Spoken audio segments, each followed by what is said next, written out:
हाँ जी, एक्टिविटी 2। अब आपको क्या करना है कि एक एंगल बना लीजिए, स्केल की हेल्प से ही बना लीजिए, ठीक है। कैसे बनाना है वो एंगल,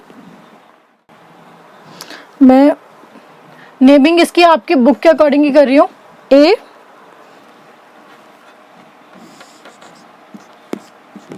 वाई एंड एक्स, ठीक है। ये एंगल आपने जो बनाया है, कि कोई भी एंगल आप बना सकते हैं, ज़रूरी नहीं है एक्यूट एंगल ही बनाना है, जैसे भी आप कंफर्टेबल है इजीली आप जब बना लेते हैं। और उसको एंगल बनाने के बाद आपको क्या करना है, एक्स वाई रे पर पॉइंट बनाने हैं जो कि इक्वी डिस्टेंस होंगे, ठीक है। इक्वी डिस्टेंस आप मेजर कर लीजिए, 1 सेंटीमीटर के बाद आप पॉइंट लगा लीजिए, से 1 2 3 4 5 6, ठीक है।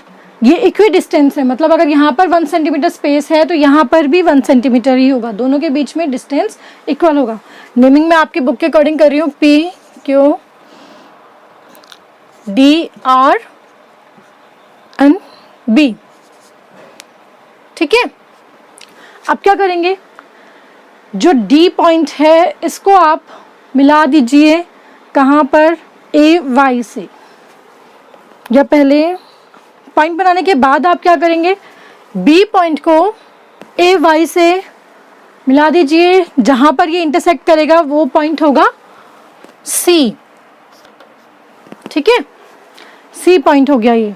अब हमें क्या करना है, ये जो डी पॉइंट है इससे एक और लाइन ड्रॉ करनी है जो कि इंटरसेक्ट करेगी ए वाई को, लेकिन कहाँ पर और कैसे इंटरसेक्ट करेगी, डी से जो हम लाइन ड्रॉ करेंगे वो बी और सी को बिल्कुल पैरेलल जानी चाहिए, बी सी लाइन से बिल्कुल पैरेलल जानी चाहिए, ठीक है। तो इसके पैरेलल जो लाइन जाएगी वो इंटरसेक्ट करेगी ए वाई को, ठीक है। पैरेलल है ये दोनों लाइंस, यहाँ पर इसकी नेमिंग ई,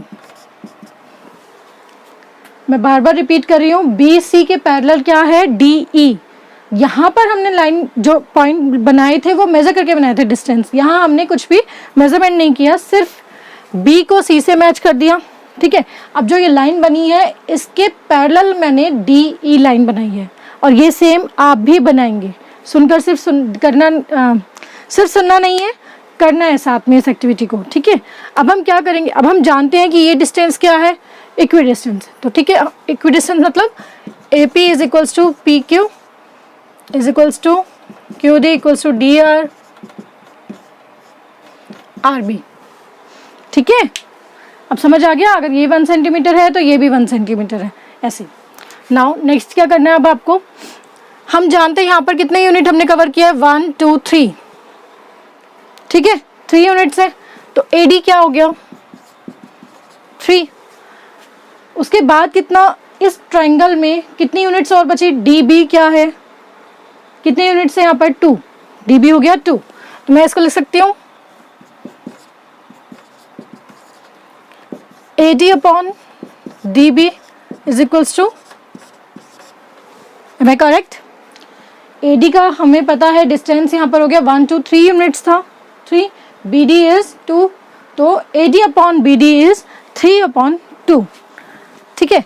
ऐसे ही आप देखोगे, अगर आप स्केल से मेजर कर रहे हो तो यहाँ पर भी आप देखोगे ये यूनिट्स जो होंगे 3 होगा और ये 2, और ये हमें करके देखना है, करके देखिए और मुझे बताइए कि क्या है। ऐसा है A is equals to 3 and E C is equals to 2, क्या ऐसा है, मेजर कीजिए स्केल से और मुझे बताइए।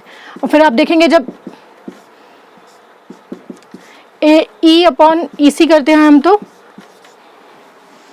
क्या ये दोनों रेशो सेम आते हैं, ठीक है। करने के बाद आपको जो रिजल्ट मिलेगा वो यही होगा कि ये क्या है, सेम रेशो में इस लाइन ने डिवाइड कर दिया दूसरे आर्म को भी, इस angle A Y A X के जो दूसरा आर्म है A X and A Y, उस दूसरे आर्म को भी इस लाइन ने डिवाइड कर दिया इन सेम रेशियो, ठीक है। यही हम बीपीटी में पढ़ेंगे, देखते हैं बीपीटी में क्या लिखा है, ठीक है। तो इस एक्टिविटी को इसलिए करना था ताकि हमें बीपीटी अच्छे से समझ में आए। अब हम डिस्कस करते हैं बीपीटी। चलिए अब हम समझते हैं बीपीटी। बीपीटी क्या है, बीपीटी हम सब ने सुना हुआ है, बहुत इंपॉर्टेंट है बीपीटी, थेल्स थ्योरम ये सब सुना हुआ है। तो थेल्स या बीपीटी थ्योरम क्या है, बीपीटी मतलब बेसिक प्रोपोर्शनैलिटी थ्योरम, ठीक है, बेसिक प्रोपोर्शनैलिटी थ्योरम। और थेल्स थ्योरम भी बोलते हैं इसे, क्योंकि ये थ्योरम हमें दी थी थेल्स ने, जो कि ग्रीक के बहुत फेमस मैथमेटिशियन हैं। उन्होंने इस थ्योरम को बनाया था, इसलिए उनके नाम पर इस थ्योरम को बोला जाता है थेल्स थ्योरम और बेसिक प्रोपोर्शनैलिटी थ्योरम। तो क्या दिया हुआ है, सबसे पहले तो हम इस थ्योरम की जो स्टेटमेंट है उसको समझ लेते हैं। If a line drawn parallel to one side of a triangle, एक ट्रायंगल है, if a line drawn parallel to one side of a triangle, मैं इस साइड के पैरेलल एक लाइन बना रही हूं,